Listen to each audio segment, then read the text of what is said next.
second, it should show up on our website.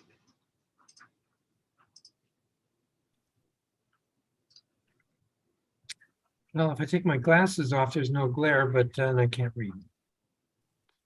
Just take it for a second.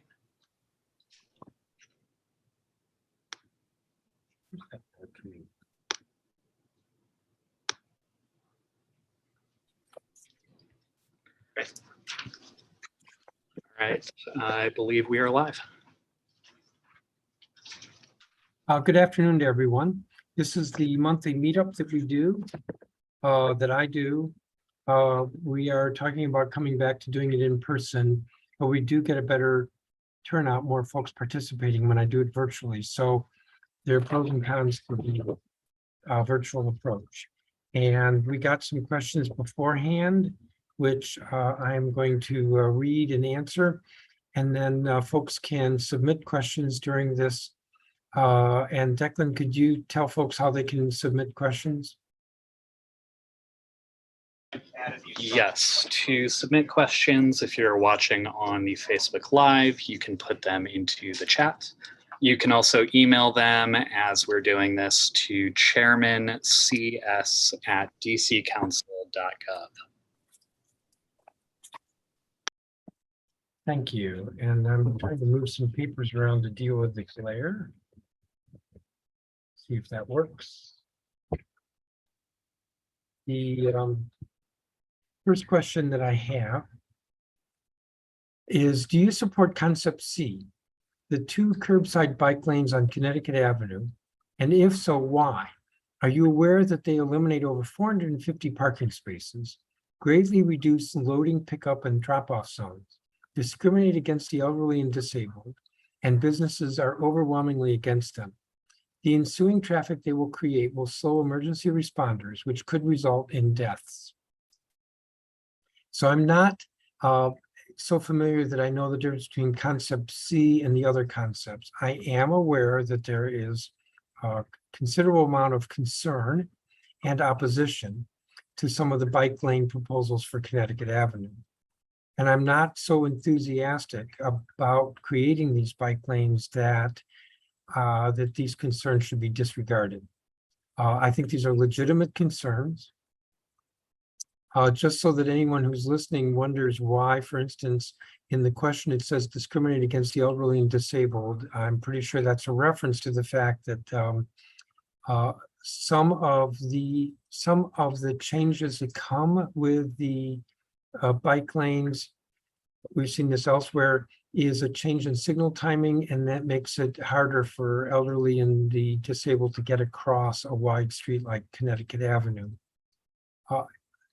A situation like this involving bike lanes on Connecticut Avenue in Ward 3 is a situation where the ward member is really the person who the council will look to in terms of responding to and how to accommodate the objections, the legitimate objections. So rather than expecting that I'm going to take a leadership role on this, folks should be really working with the ward council member who is Mary Che, but is likely to be Matt Fruman, assuming that as the Democrat, he wins the November general election.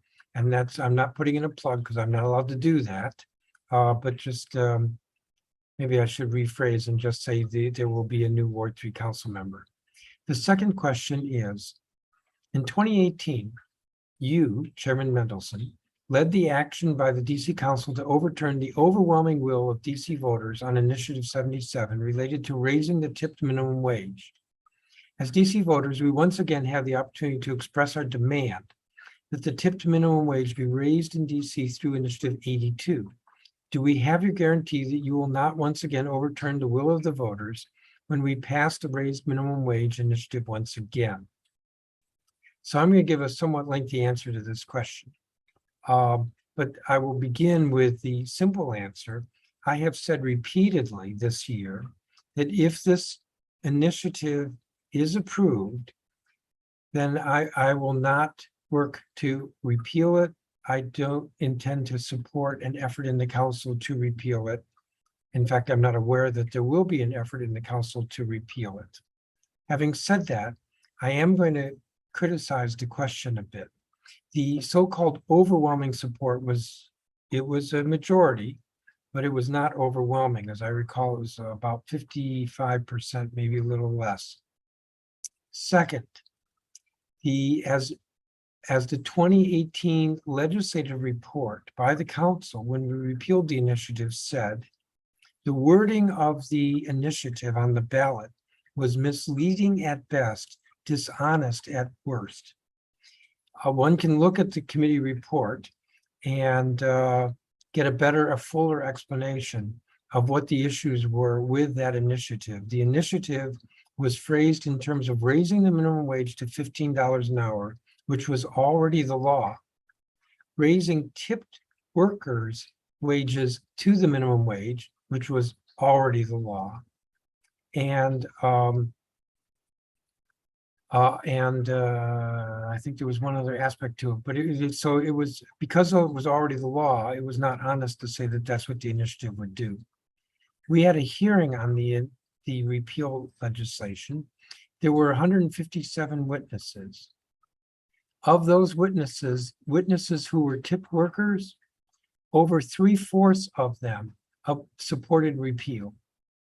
Of the witnesses who were opposed to repeal, not only was it only about 25% of the tip workers who testified, in fact, it was less than 25%, but the overwhelmingly was individuals who were not associated with the restaurant or bar industry, I shouldn't say associated, who were not tipped workers or worked outside the restaurant bar industry. 61% of the witnesses urged repeal. This was a hearing with 157 witnesses. And so there was quite a bit of testimony. So I get it that the folks who were angry at the council for repealing believe that there was overwhelming support, but among tip workers, it was not. And that was why the council repealed that and the fact that the initiative was misleading. That's why. The dynamics have changed. And while there are a lot of tip workers who don't support it now, it's very different than it was 4 years ago. And I'll repeat that I have no intention of supporting the repeal of the initiative should it pass this time. There was a question from the founder of Ward 3's Feed the Family Pantry. Is there a nutrition food insecurity program where we can apply for a grant for a commercial refrigerator as well as funds to pay a part-time staff person to help us manage the pantry? We are overwhelmed every week as we continue to meet the increasing needs of our neighbors. The answer is there may be, and although I got this question ahead of time, I was unable to check with my staff to see if there is a grant program, which would probably be either through the Deputy Mayor for Planning and Economic Development, otherwise known as DEMPED, or through the Office of Planning because they work with the Food Council. So if the questioner could follow up with my staff, I'll volunteer Declan Falls.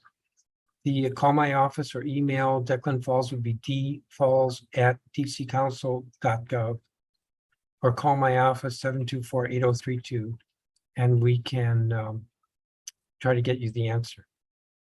The next question, in a recent Washington Post article on HUD's audit of the DC Housing Authority, Councilmember Bonds was quoted as saying that she was, quote, not totally surprised, unquote, at its contents. She also said, quote, we will grow from this and continue to do everything we can to make the properties quality living, unquote. Were you not surprised by the deficiencies identified in the HUD report? Will the council hold Anita Bonds accountable for her lack of oversight of the board that manages the DC Housing Authority? So let me answer this way. Each of the last 3 years, I, as the chairman of the council who puts together the final proposal for the budget, have put into the budget a substantial amount of money for housing authority repairs. That's repairs for housing, for public housing. And each of the years, it's about $120 million, as I recall, over 3 years. Like 20 million one year and 50 million the next 2 years.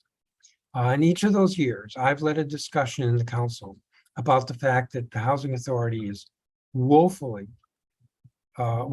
in its upkeep and maintenance, and that this is not just simply a lack of federal funding, but mismanagement on the part of the housing authority.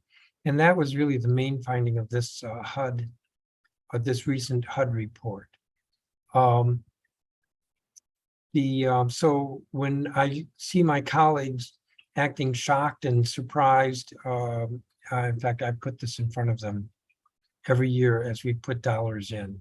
And my understanding is we put more local dollars into public housing than any other or most other jurisdictions in this country. I think what I heard was of any other jurisdiction. There's no question that in our city, with our affordable housing crisis, that it is inexcusable that roughly 25% of public housing units are vacant. And those that are occupied, that there are, with many of those units, maintenance issues. I had a meeting yesterday with Councilmember Bonds and Brenda Donald from the Housing Authority. I have had conversations about this with the mayor in the past week.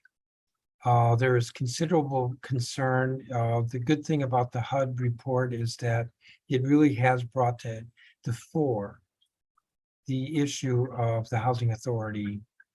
And I want to add a little that it's my belief that Brenda Donald, who started a year ago, has been working hard at turning around a situation she inherited that was horrible.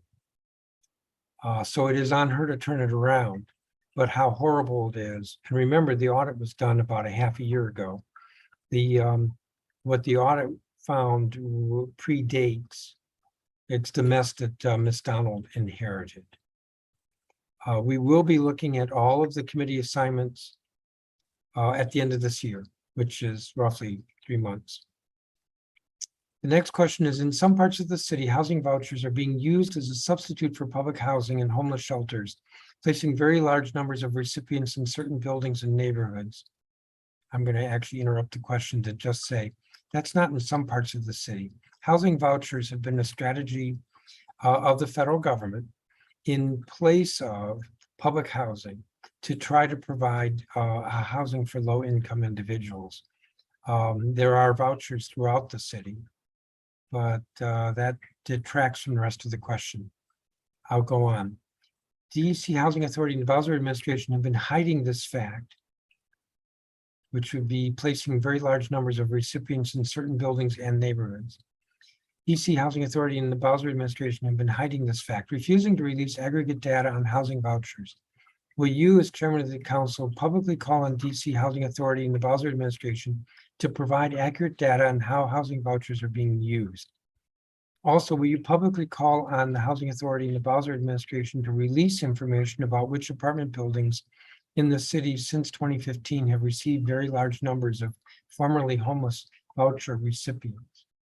A couple of things here. One is that I don't think there's a way of distinguishing with the vouchers those who are formerly homeless and those who are just very low income and qualify for vouchers. And vouchers are supported by federal funding, and vouchers are supported in the district by a lot of local funding, like I believe over $100 million a year in local dollars are going to what we call local rent supplement programs. If the person who asked this question would like to get some specific answers, I'm certainly willing to ask those questions of the authority to try to get those answers, such as buildings where there are vouchers and how many vouchers. I know that this is an issue, particularly along Connecticut Avenue, and I share the concern that what appears to me to be above market rents are paid through the vouchers, which then creates an incentive to replace existing tenants, market rate tenants, with vouchers, and to then create a substantial concentration of voucher tenants in buildings. I think a mix is good, but a concentration can be problematic. The next question is, will the council consider a bill or resolution to broaden the landlords eligible for housing vouchers? I own a cooperative 2-bedroom, 1-bath in a desirable part of the district. Every year I get applicants with vouchers whom I must turn away due to the highly prescriptive laws for the housing voucher program that restrict co-ops from renting to housing voucher recipients. My answer to that question is, I don't think that's a function of the law. I think that's a function of the cooperative governing documents. In a cooperative, the cooperative association has to approve the transfer of property or the rental of property. And that's where the restrictions are. I don't think it's in the law itself. The next question. Would you support changing the name of Good Hope Road to Marionberry Road? I think the short answer is no. For a couple of reasons. One, this proposal was put forward about 4 years ago. And at the time I was aware that there was considerable opposition to that. Second, instead of working with, at the time, Cora Mastersberry, instead of renaming a road, what we did was we named a building, 1 Judiciary Square, after Marionberry. And the law provides that with regard to public buildings and streets, that there can only be one named after an individual. Separate from that law, but related to the question, is that I believe Marionberry is the only locally elected official who has a statue that's been erected by the district government. The statue happened to be in front of the Wilson building. The next question is, Mr. Chairman, I echo what Councilmember Crayon White and Councilmember Bond said last month about getting regular updates from the Judiciary Committee about violent crime during council meetings. There seems to be no urgency. Can we expect any update from the committee during future council meetings? The short answer is no, because we don't do that at our meetings. We don't have committees make reports on issues at our council meetings, and there's not a format for that. Councilmember White most recently asked if we could discuss the current situation with violent crime at our meeting, which is this Tuesday, our meeting with the mayor, the council's meeting with the mayor. I believe it's this Tuesday. And Councilmember Crayon White asked that this be on the agenda, and I passed that request on to the mayor.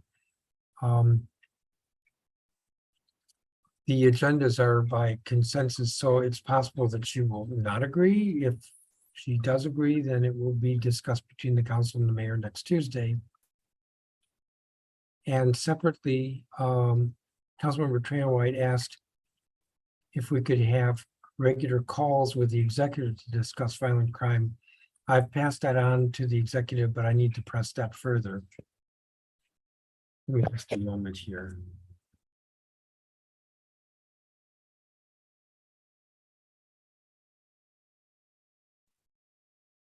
Sorry. The next question is, when do you expect DC council meetings will again be in person rather than virtual? I would like to see the council meetings be in person rather than virtual, but not every member has agreed, and I have not been pushing this over their objections. We are slated to discuss this again soon. But I will say this, the council meetings since earlier this year, I'm hesitating because I don't remember when we started, but I think it was in the spring or last winter. The council meetings have been what we call hybrid. Council members in the chamber, a few council members participating virtually, the public being welcome to the chambers, and some members of the public watching virtually. And so that will, at the least, that will continue. Our meetings all of last year were entirely virtual. But now the public can attend the meetings in the council chamber. In fact, our meeting this past Tuesday, the chamber was full with members of the public. Next question, why don't we use helicopters to track ATVs so that police engagement occurs at the users' homes? It's safer than police chases.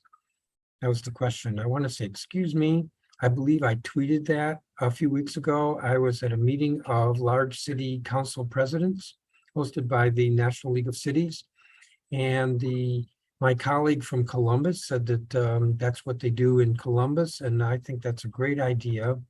I have not talked to the chief about it, but I do want to talk to him about it because I think it might be a way that the police can be more effective in going after these ATVs.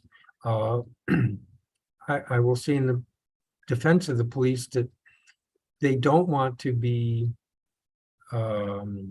using sirens and lights to go after the ATVs in the moment. That would lead to police chases that statistically are very dangerous for innocent citizens. But the idea of tracking the ATV so that the police can later visit the home and confiscate the ATV, I like that idea. So I will discuss that with the chief. Next question. As you know, funding for electives was pulled this school year from Hardy Middle School. In their place, my 8th grader has a daily 50-minute advisory course in which they seem to do very little. I'm interested in knowing how we got to this place where the budget got pulled, which makes no sense given that Hardy is a feeder school for our arts high school, Duke Ellington. Interesting question, in part because I believe Ellington is an application school and Hardy would not be a feeder automatically, I believe, but that's not really the point of the question. And I can't speak to the choice between electives or what this 50-minute advisory course is. And I don't know that the council with its oversight authority should get into that level of detail at a school. But I think what's behind this question is the sentence that reads, I'm interested in knowing how we got to this place where the budget got pulled. I've pressed the chancellor on this. I got an answer from the chancellor just yesterday. I've asked my staff to share that answer with some of the folks who've been very active with either the Ward 2 schools, like the Ward 2 Education Council, or leaders at Hardy. And if somebody hasn't gotten the alert and they want it, please contact my office. The staff person is Lakeisha Jordan. What the chancellor says is that if you look at the budget, the dollar amount isn't that much different, and the number of people staffing the school isn't that much different.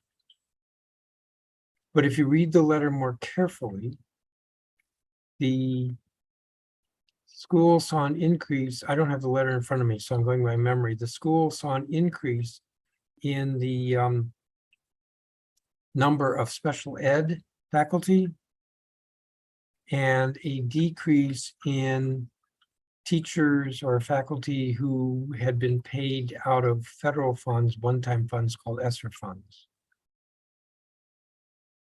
I don't defend that at all. I do not defend that at all. I have a bill pending called the Schools First in Budgeting Act, which will try to put an end to what I consider nonsense. I also have to say that when the chancellor talks about budget, every time he talks about budget, I have to ask, which budget are you talking about? Budget that's in the budget books that the council gets, or the budget that's on the DCPS website, or the budget that's what's actually in the financial system for the district government? Because each of them are different. And they're different because the DCPS adds or subtracts certain costs with regard to a school. And if you look at it, it's not dishonest, but it's completely misleading. So in one budget, they will allocate or attribute to a school security costs or cost of substitute teachers. And in another budget version, they don't have those figures, or the Title I dollars are in one budget, but not in another budget. And so nobody really understands, and it's hard to make comparisons, and it's indefensible in my view. It's also indefensible in my view that we as a government can expect that a school like Hardy, which had 3-4 teachers on ESSER funding last year, doing good work, that somehow it's okay that they lost the funding, they lost the teachers. And it's kind of dishonest to say, well, but they haven't lost any faculty because they got 4 or 5 additional special ed teachers. This is just not the way to help schools thrive. I'm very concerned that a school like Hardy, which is growing, and we want to continue to take the pressure off of Deal, that it's going through this turmoil. It's just not defensible. And I've made that clear with regard to a number of different schools in this situation overall. And this is why I'm going to go forward with this bill this fall. It's called the Schools First in Budgeting Act. I believe it's Bill 24-570. And its goal is that is to promote stability and make sure that schools are funded first rather than central administration. The next question is, when will you step up and remove Charles Allen as chair of public safety? Another child shot today. He's been a disaster for our city. Crime has soared under his failed policies, and he could not care less. Be a leader and make the decision. Well, that's the question. I have no intention of removing Charles Allen as chair, but I will say that at the end of this year, committee assignments will be under review. I will talk to Charles Allen as well as other council members, not only about all the committees, but their specific committee as well. I think it's not accurate to blame Councilmember Allen for crime. We're seeing that crime is up across the country. That can't be Charles Allen's fault. And primary factors that influence the increase or decrease of crime include what the U.S. Attorney is doing in terms of prosecuting aggressively, what the police are doing in terms of closing cases. And both of those are functions that are wholly within the jurisdiction or responsibility of the executive, whether we're talking about the U.S. Attorney or the Chief of Police. So council policies such as whether the punishment for homicide is greater or lesser is not what is causing the violent behavior we're seeing. I do want to note that there is a lot of perception that crime is up, and that's because crime has been up for the last year. But right now, if I remember correctly, the statistics are largely equal to last year, year to date. It's not to say it's a great situation, but it is to say that we are seeing some change in the trend of increase in violent crime. So the bottom line here is that I am concerned about public safety, and I've spoken out about it quite a bit, but I'm not going to blame Charles Allen. Next question. In the context of the council's progressive climate and energy legislation, 2 large developments in the district, the McMillan site and Berry Farm, would seem ideal for self-contained solar microgrid projects with battery storage. New affordable housing should be all electric. Evidently, the Construction Code's Coordinating Board has residential guidelines in the works to catch up with the excellent provisions in the recent Building Code Amendment Act of 2022. What legislative action will the council take to be sure that renewable energy is integral to plans for these 2 important large-scale developments? Well, I'm going to give an honest answer here. What legislative action will the council take? I think none, because I think it is beyond our ability at this point to legislate that for either. The developers for both the McMillan and Berry Farm sites have gotten their approvals, And the approval process included a discussion of what public amenities would be provided. I'm not familiar, as I'm sitting here, with what amenities, if any, with regard to energy are being provided or were offered at either site, or were even demanded from the ANCs or the community or the environmental community with regard to either developments. Where the council is trying to change energy consumption, I'll say even better, trying to improve the, how do I say, the greenhouse gas effects of development is through the building code, which has a, it tends to be proactive, although I think there is some retroactive requirements. Tends to be proactive, changing the building code for projects going forward. We made some changes in the past. We've made more changes. We'll probably continue to make changes in that regard. So that will have an effect on the on buildings, which are a significant contributor to greenhouse gases. But that's speaking broadly across the entire city, and not with regard to these specific projects which have already gotten their approvals. Let me just say that I have been supportive all along, and I was a co-introducer of the legislation in 2018, I believe it was, which was a major piece of legislation with regard to reducing greenhouse gas emissions. It's an important thing for us to do.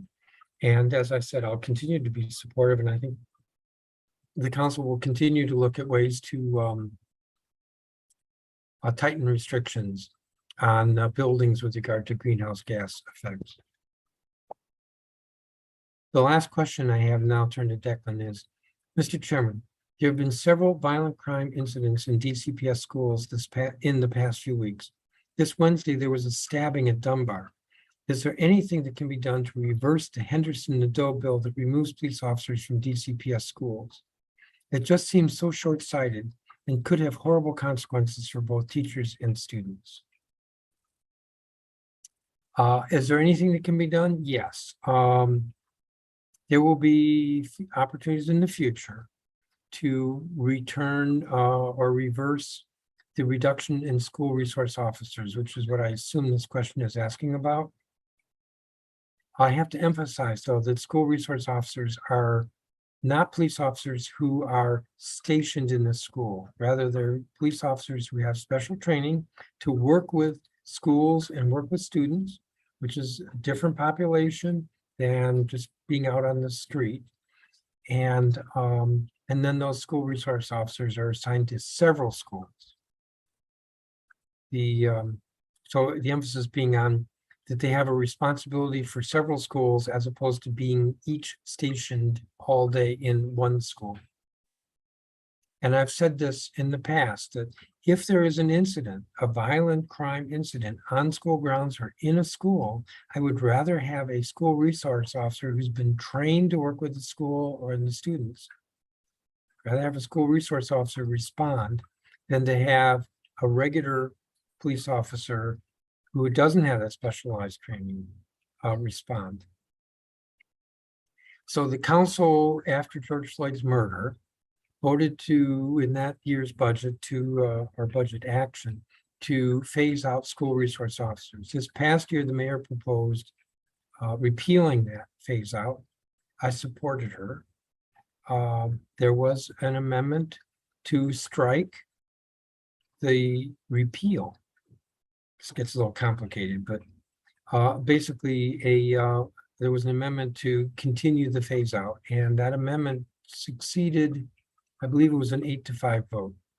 I think that public sentiment is, the majority of the public sentiment is in support of keeping the school resource officers, and there will be other opportunities to deal with that. But those are all the prepared questions I have. Declan, do we have some questions? Yep. So first, we're going to go through a couple more questions we received before the meeting, and then we're going to turn to the Facebook chat. So if you do have an outstanding question, please put it into the Facebook live chat or comment on the YouTube live chat. But for questions we received before the meeting, the first one is there any update on the Pat Handy homeless shelter at 5th and I Northwest?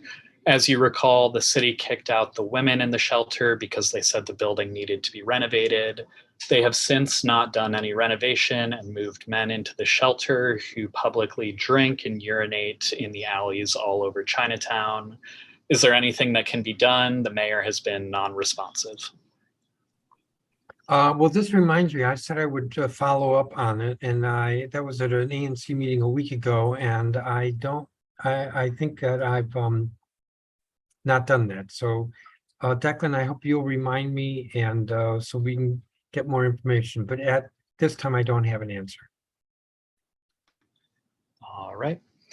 The next question, will there be hearings on the compensation of the director of the new Office of Buildings? What is your opinion regarding the mayor's nominee?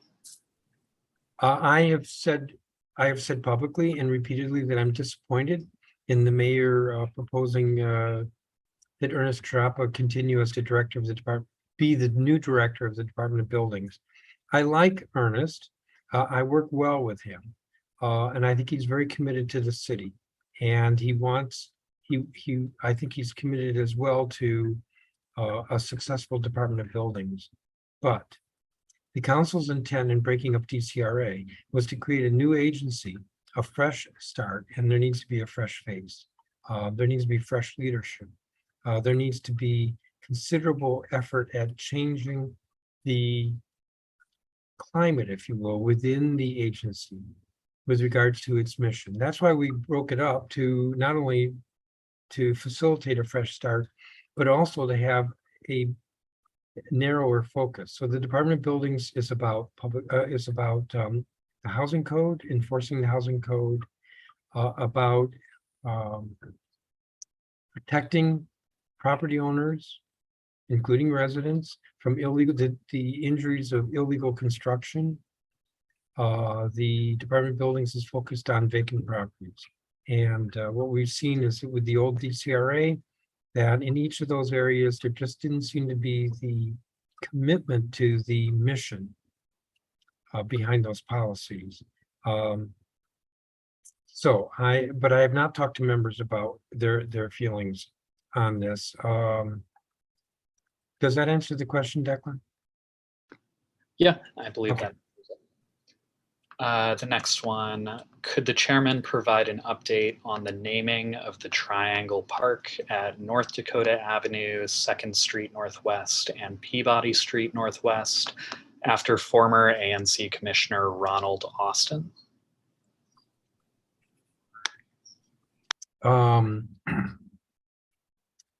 That measure is pending before the council. It's not scheduled for action at this time.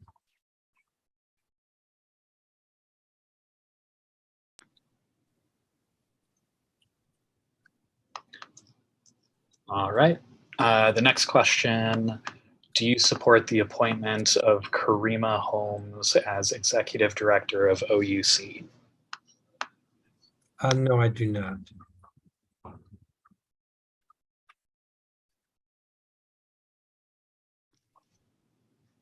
The next question is, do you think by including enormous civil penalties in the medical cannabis bill, you are helping young Black millennials in the district? Does the council have a written opinion regarding the legality of self-certification and the extent to which it violates the rider? Can you repeat the question? Sure. Do you think by including enormous civil penalties in the medical cannabis bill, you are helping young Black millennials in the district?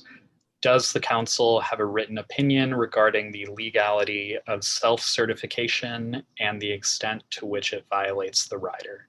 Is what this questioner submitted.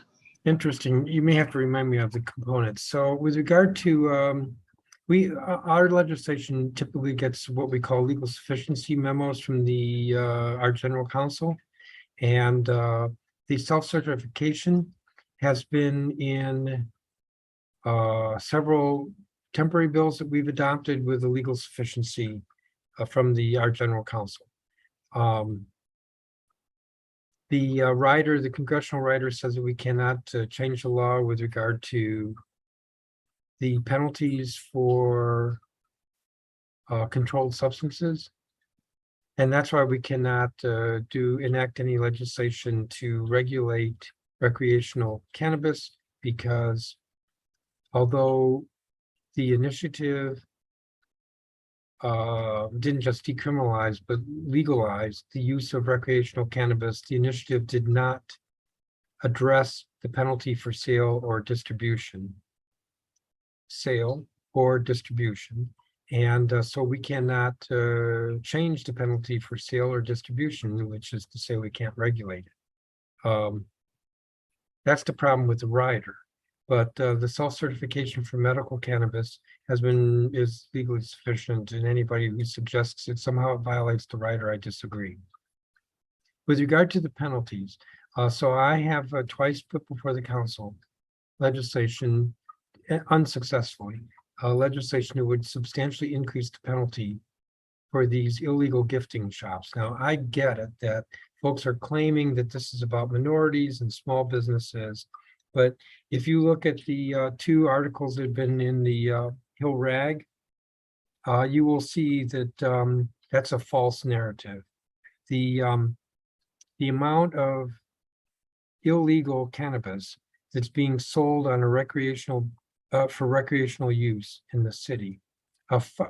For one thing, it's not grown in the city, and it far exceeds what could be grown in the city. It's coming from large out-of-state, multi-state operators, large businesses, because you have to have a lot of capital behind in order to do this, to transport truckloads of cannabis across state lines. This is not about minorities. It's not about local businesses. Most of the illegal gifting shops in the city, most of them do not have a basic business license. They're not paying taxes. And in fact, typically when an analysis is done of the product that they sell, it's found to not even be what they purport it to be, which is unfair to consumers. So I have heard over and over again instances where somebody will buy recreational cannabis in some form, maybe not just simply in a natural form, and test it and find out that it's not what it's purported to be. There's just nothing right about it. Now, I will say that it's not my goal that individuals who are in the city who want to be in this business legally, that they should be prevented. And our number one problem here is the rider. And I have legislation pending that would actually incentivize DC residents, and in particular minorities, to get into the recreational cannabis business. But we can't pass that legislation until the riders. Next question. So we're now going to turn to the Facebook chat for a couple of questions. If you still have a question, feel free to write it in the chat. The first question I see here: with bias being present amongst all racial ethnic groups, which we just witnessed even in liberal cities like LA with the racist remarks by their city council president, when you voted to give non-citizens the right to vote in local elections, did you consider the disparate impact it will cause on Black American political power in DC that's already dwindling due to extreme gentrification? And if it was considered, how did you weigh giving non-citizens the right to vote when it will be at the expense of Black American citizens? The racial impact study by CORE did not include this impact in their assessment. Yeah, the racial impact assessment by CORE, which is the Council Office on Racial Equity, may not have agreed with that sentiment. I have to say that I'm a bit offended at the suggestion that expanding the franchise has the effect of disenfranchising others. Now, maybe the questioner means by that diluting the political power of a particular demographic group. That may be true, but that's what democracy is. And I don't think you disenfranchise folks like say that we're not going to allow Latinos who are here in the city but are not citizens to vote because we don't want to dilute the voting strength of another demographic group. That's just wrong. Sorry.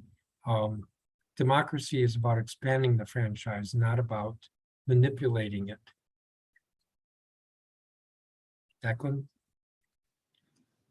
All And right. that would be why I think that's why the Council's Office on Racial Equity didn't have that view in its opinion, in its report.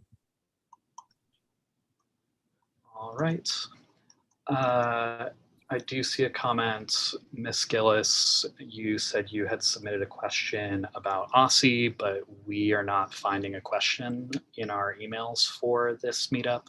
So if you could repost it in the chat, we'd be happy to answer it, or you can email it to chairmancs@dccouncil.gov.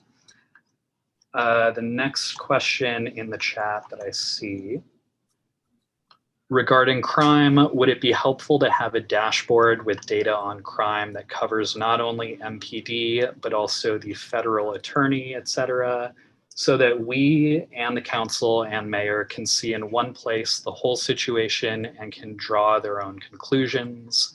If I'm correct, the information flow is in silos, separate and not connected. The questioner is not completely correct. It is in silos, but the biggest silo is not the biggest. One of the important silos is the U.S. Attorney, and there the data is very hard to get.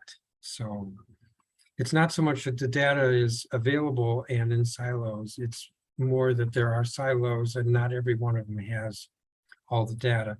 There's a website which I think is called dcwitness.com. Google it.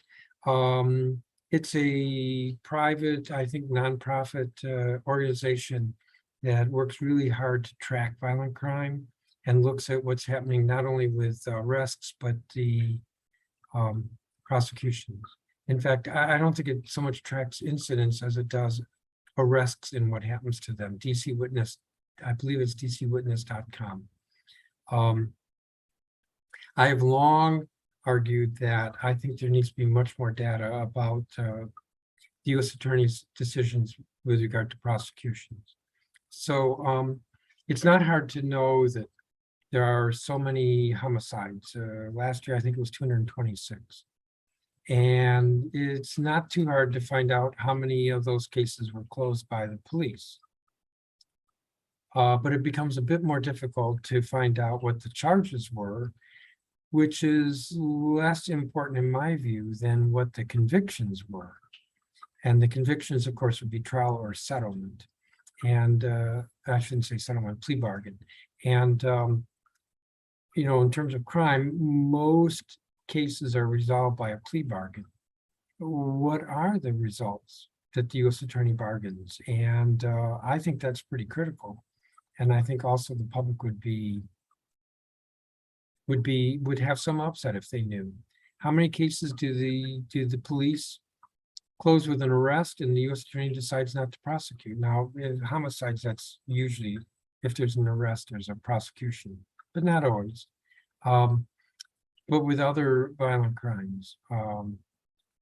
You know, prosecution is critical. And then of the crimes that are prosecuted, it doesn't necessarily follow that just because somebody was murdered, that the plea bargain will be for murder. Years ago, there was an incident. It was a gay couple near the B Bar, and which no longer is in existence on 9th Street. And somebody, it was sort of like a hate crime, went after one of the men and hit him. And he fell and he hit his head. And as a result of his injury, he died. To me, that's a homicide. And but he, if I remember correctly, the perpetrator who was caught and was arrested was convicted of an assault. Very different result. Declan? All right. The next question I see, what do you plan to do about predatory landlords slash LLCs in condos or co-ops who currently have or are abusing the voucher system by taking far more than market rates and often leaving high need, sometimes violent tenants with no monitoring, no intervention, and no security for employees and other residents? $3,100 for a $1,600 market unit is just one example in my building for years. Well, I kind of touched on it at the beginning of this call with the prepared questions. I don't know that I would say that the landlord is predatory if the housing authority is offering to pay above market rents. I think the problem rests with the housing authority, which appears to be causing a change in some of these apartment buildings by its paying above market prices. This is what I'm told is happening, and then not providing caseworkers for these individuals who require caseworkers as part of their voucher. I think that's on the authority, and it's a problem. And I spoke to that at the beginning of the call. Okay. And that same questioner asked a second question that's related but much longer. I'm not going to read the entire question, but if you want to email our constituent services team, I'd be happy to go into it further and get a response. But for the sake of time, I'm going to move to another question. But let me just say, even though I think I've said this, I am concerned about these.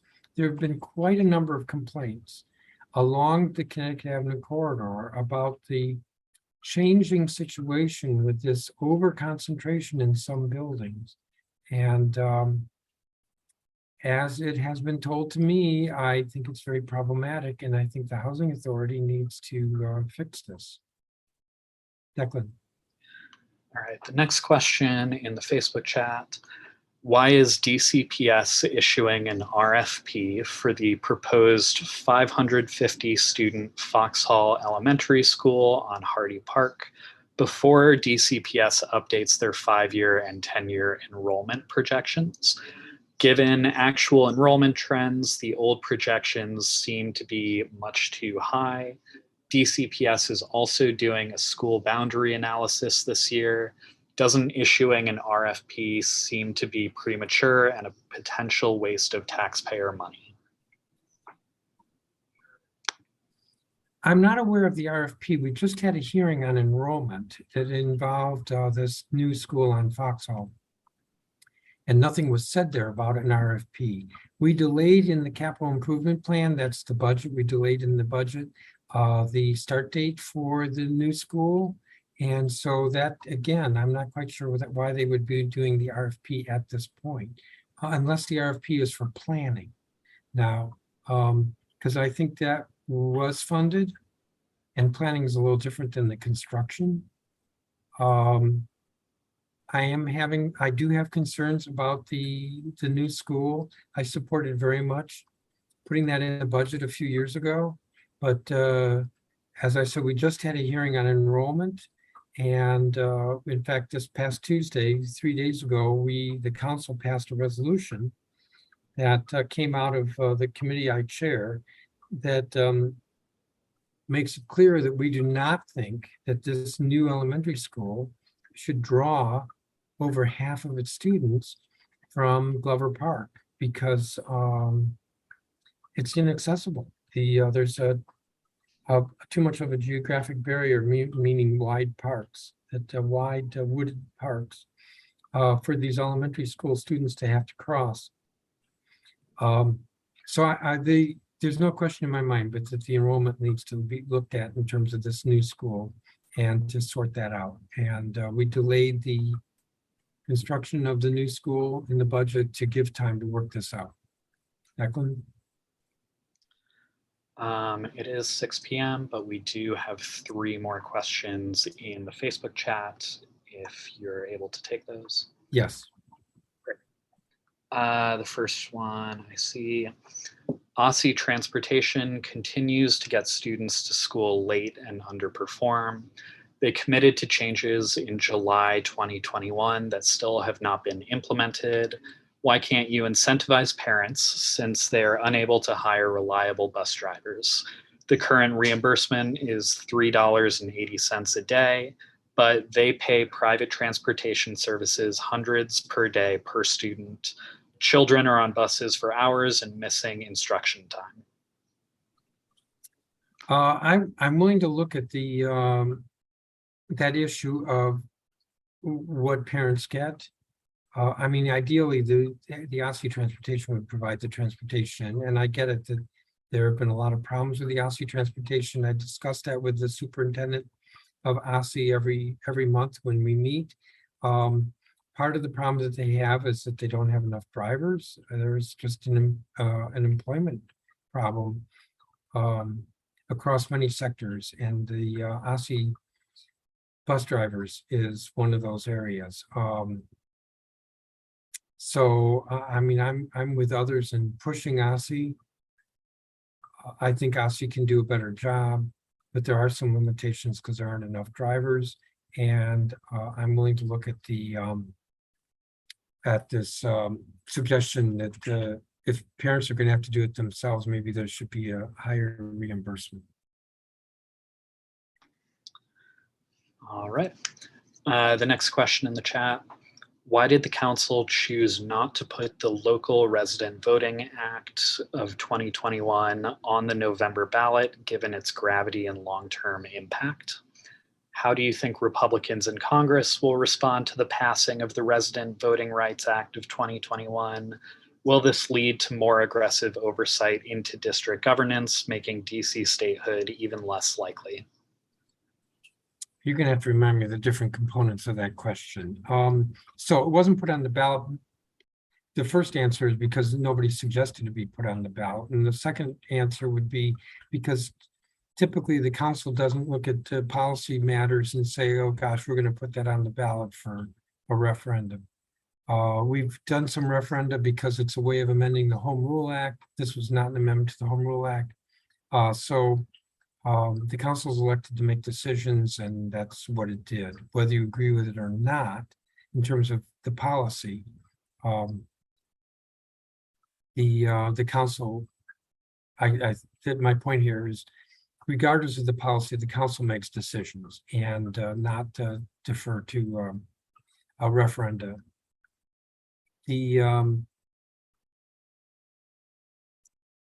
I don't think that Congress is going to try to repeal this, and I don't think it's going to lead to more criticism from Congress.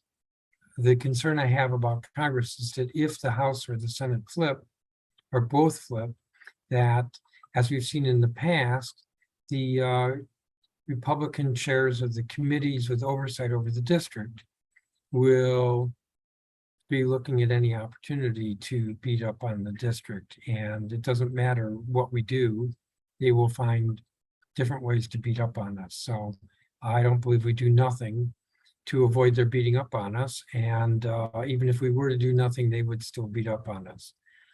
Which is to say that expanding the franchise